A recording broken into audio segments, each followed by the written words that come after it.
അസ്സലാമലൈക്കും.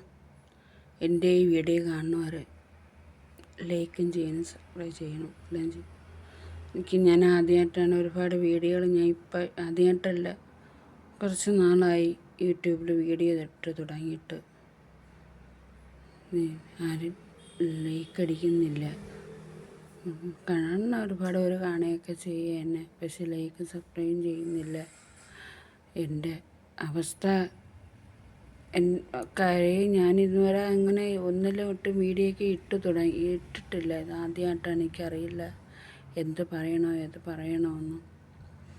ഞാൻ ഇന്നലെ ഒരു വീഡിയോ ഇട്ട് എൻ്റെ വീട്ടിൻ്റെതാണ്. എനിക്ക് സർക്കാരിൽ നിന്ന് കിട്ടിയതിന് ഞാൻ 2.5 വർഷം ഞാൻ ഇറങ്ങിക്കയറി അപേക്ഷ കൊടുത്തിട്ട് ഇറങ്ങിക്കയറി കിട്ടിയതാണ് 3 സെൻറ്റ് പെരേടും ആ വീട്. സഹായം 4 ലക്ഷം രൂപ വീട്ടിനായിട്ട് കിട്ടി. 7,85,000 രൂപയായി വസ്തുവിന്. അത് എനിക്ക് ആ വീട് കിട്ടിയാറ ഇന്ന് വരെ. അത് ഒരുപാട് പേര് എന്നെ സഹായിച്ച് ഞാൻ കയറാത്ത സ്ഥലങ്ങളില്ല. 4 ലക്ഷം രൂപ കിട്ടിയിട്ടൊന്നും എനിക്ക് തികഞ്ഞില്ല. എനിക്ക് ഒരുപാട് പേര് സഹായിച്ച്, ഒരുപാട് പേരെന്നല്ല, കുറച്ച് പേര് സഹായിച്ച്. ഞാൻ ജോലിക്ക് പോകുമ്പോൾ ഇതിനായി അസുഖം വരുന്ന മുമ്പേ ഞാൻ ചെറിയ അസുഖം ഉണ്ടെന്നാലും ഞാൻ ജോലിക്ക് പോയ സ്ഥലത്തൊക്കെ എനിക്ക് ഒരുപാട് പേര് കുറച്ച് പൈസ തന്ന് എനിക്ക് എത്തിച്ച് തന്ന് സഹായിച്ച് ഒരുവിധമൊക്കെ ഞാൻ കൊണ്ടെത്തിച്ച്. പിന്നെ കണിയാപുരത്ത് ട്രാവൽസ് നടത്തുമ്പോഴേക്ക് കരീം സാറ് എനിക്ക് ആ ട്രാവൽസിൻ്റെ പേര് മൊത്തത്തിൽ എനിക്ക് അറിഞ്ഞുകൂടാ. ചാരിറ്റി എന്ന് പറയും. അവരെനിക്ക് ഒത്തിരി പൈസ തന്ന് എനിക്ക് സഹായിച്ചത്. ഒത്തിരിയൊന്നുമല്ല, വാർക്കാനായിട്ട് തന്നായിരുന്നു. പിന്നെ വാർക്കാനല്ല, മൊത്തത്തിലല്ല, കുറച്ച് പൈസ തന്നായിരുന്നു. പിന്നെ എനിക്ക് 20,000 കതവ് മേടിക്കാനായിട്ട് പൈസ തന്നായിരുന്നു. ക്ലൈം കതവ്, അങ്ങനെ അത് മേടിച്ച് ഫ്രണ്ട് ഡോറും. പിന്നെ ഞാനിട്ട് പൈസയും കൂടെ കടവും മേടിച്ച് ഡോറൊക്കെ ഇട്ടായിരുന്നു. പക്ഷേ പണി ഇനിയും വയറിങ്ങിൻ്റെ പ്ലംബിങ്ങിൻ്റെ അത് പിന്നെ പൂശാനും തറയിടാനും എനിക്ക് സിമൻറ്റിൻ്റെ അലർജിയുണ്ട്, ശ്വാസം മുട്ടുണ്ട്.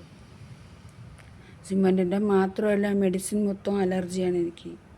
എന്നിട്ട് ഞാനിപ്പം മെഡിസിൻ കഴിച്ച് ശരീരത്ത് നീര് കൊണ്ട് പെരിയത് വയ്യ. 2 ഷോൾഡറിൻ്റെ എല്ല് തേയ്മാനവും അതിൻ്റെ കാര്യങ്ങളും മെഡിസിൻ കഴിക്കാൻ പറ്റാത്തൊരവസ്ഥയിൽ അതങ്ങനെ കിടക്കുന്നു. ഒട്ടും വയ്യ എനിക്ക്. ഇപ്പം നെഞ്ച് ശ്വാസം മുട്ടാൻ ബ്ലഡ് 2 പ്രാവശ്യം ബ്ലഡ് ഛർദ്ദിച്ചായിരുന്നു. അങ്ങനെ കൊണ്ട് സ്കാൻ ചെയ്തപ്പോൾ ശ്വാസകോശത്തിൻ്റെ അകത്തൊരു ചെറിയ തഴം പോലെ ഉണ്ടെന്നാണ് ഡോക്ടർ പറയുന്നത്. ഇപ്പം തൽക്കാലം ഒന്നും ചെയ്യാൻ പറ്റില്ല. പിന്നെ യൂട്രസിൽ മുഴയുണ്ട്, ഓപ്പറേഷൻ ചെയ്യാതെ പറ്റില്ല. ജന്നി ഉള്ളതുകൊണ്ട് റിസ്ക് ആണെന്നാണ് ഡോക്ടർ പറയുന്നത്. പിന്നെ എൻ്റെ മക്കളെ കാരുണ്യം കൊണ്ട് ഇങ്ങനെ പോകുന്നു എന്ന് പറയാം. എനിക്ക് ഈ വീട് എൻ്റെ കണ്ണടയുന്ന മുമ്പേ എനിക്ക് എൻ്റെ വീട് പൂർത്തിയാക്കി. ഞാൻ എൻ്റെ വിവാഹം കഴിഞ്ഞിട്ട് 23 വർഷമായി. അന്ന് തൊട്ടേ ആഗ്രഹിക്കുന്നതാണ് സ്വന്തമായിട്ടൊരു കിടക്കാടം വേണം.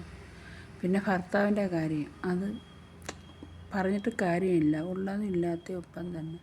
സത്യം പറയാനല്ല, ഓരോ സ്ഥലത്ത് നടക്കും പോലെ എൻ്റെ 3 മക്കൾ എൻ്റെ മുഖത്തേക്ക് പറയണം, ഇങ്ങനെ ജീവിക്കണേക്കാട്ടി മരിക്കണേണ് നല്ലതാണ്.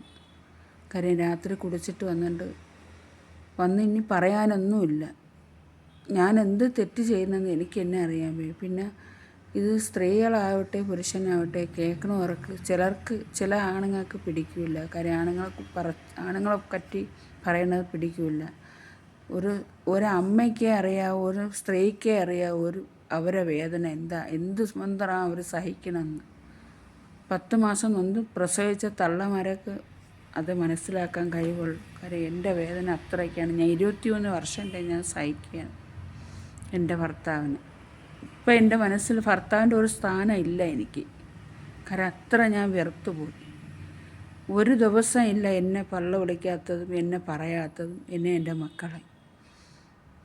എന്നെ പ്രാവണേ ഞാൻ വയ്യാതാകുമ്പോൾ രാത്രിയൊക്കെ മിക്ക ദിവസങ്ങളിലും ശ്വാസം മുട്ടി വയ്യാതാകുമ്പോഴേക്കെ അപ്പം അന്ന് കുടിച്ചിട്ട് പോകുന്നതല്ല വന്നേരം ഇതിലേറെ ഞാൻ കിടന്ന് അനുഭവിക്കുക.